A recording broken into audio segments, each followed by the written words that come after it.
The Democratic Nursing Organization of South Africa in the Eastern Cape has expressed concern over health workers' safety at work. This comes after a 36-year-old nurse was shot and killed by two people pretending to be visitors at the Zithulele Provincial Hospital in Mqanduli on Christmas Day.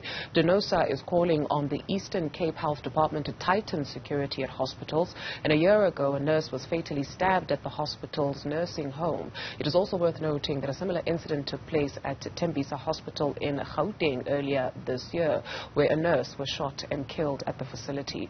For more on this, we're joined by Denosa Spokesperson Simphiwe Gada. Thank you very much for availing yourself this morning. What do we need to understand about what healthcare workers as well as patients are faced with?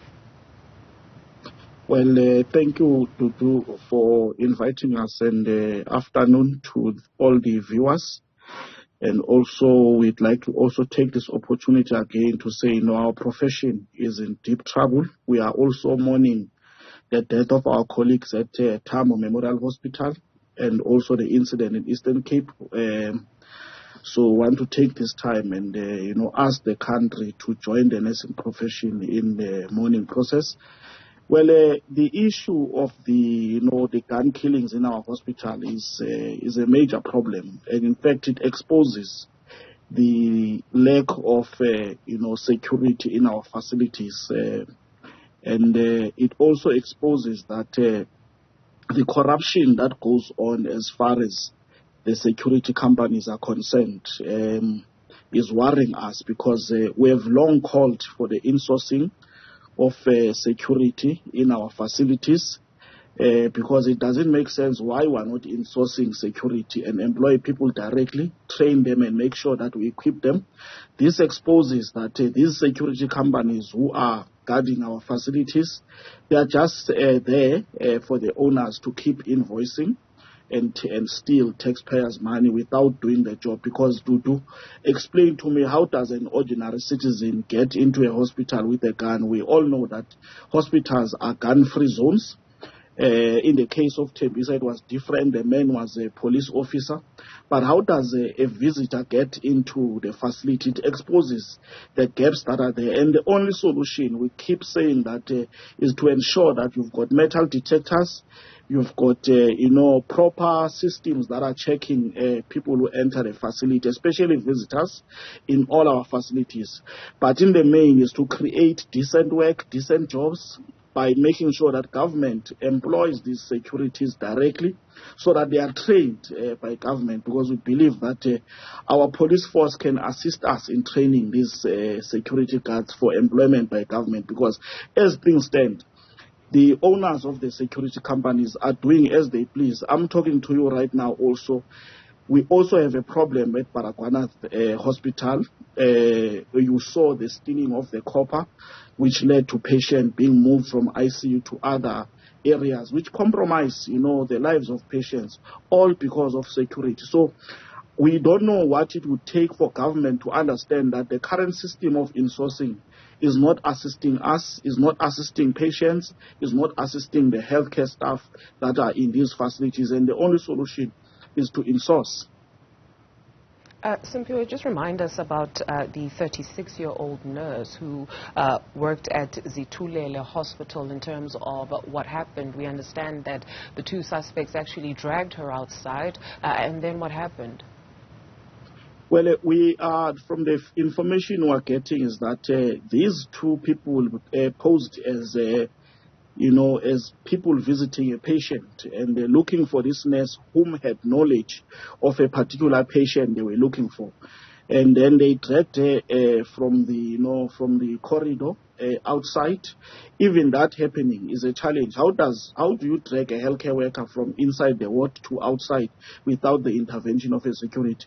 And then upon arriving outside, they then shot and killed her because she could not disclose the information they were looking for. Remember, healthcare workers take an oath to protect the confidentiality of a patient.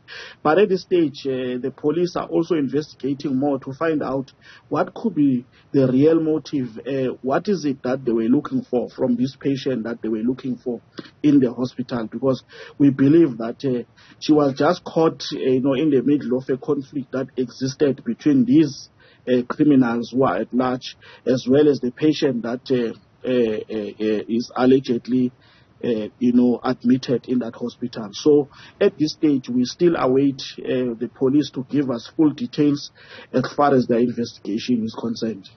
What are the relevant authorities saying, especially when it comes to your call that there needs to be a change in the system? Are your calls falling on deaf ears? If so, what other options are available to you? Well, our calls are not really falling on deaf ears. For instance, in other provinces, we have made inroads in the sense that the executives in those provinces have taken a decision. For instance, in Gauteng, the decision exists.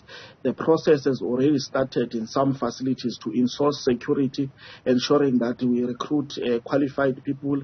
But in other provinces, due to business interest of politicians, because some of these security companies are a proxy of some of the politicians, that's where they make their money. They are front companies for politicians, because the process is really, in some instances, frustrated by politicians who are benefiting from these security tender that are given out to. For instance, if you look in the Eastern Cape, there's a company that is dominating all government departments, which is called KEX Security. You go in all hospitals and other departments, you find that this company is dominating. The question that arises is that how can one company dominate in all facilities? So this clearly indicates to you that there is a corrupt arrangement that is happening between those who are in charge, who are dishing out these tenders, because that's how they make money. So our quest is to keep campaigning, keep lobbying. You would recall that we are a stakeholder. And what we do is to launch campaigns highlighting the safety of our members, the safety of the public in our healthcare facilities. So that's what we're going to continue doing, because battles are not won overnight. Case in point, we have campaigned for a long time for e-tolls. At the end of the day, they've finally fallen. So even in this instance, we're not going to lose, our concentration. We're going to remain resolute and campaign extensively for this. And we think that also the South African human rights must also come in, because, if you compromise the safety of patients, the safety of staff, surely you are violating certain rights.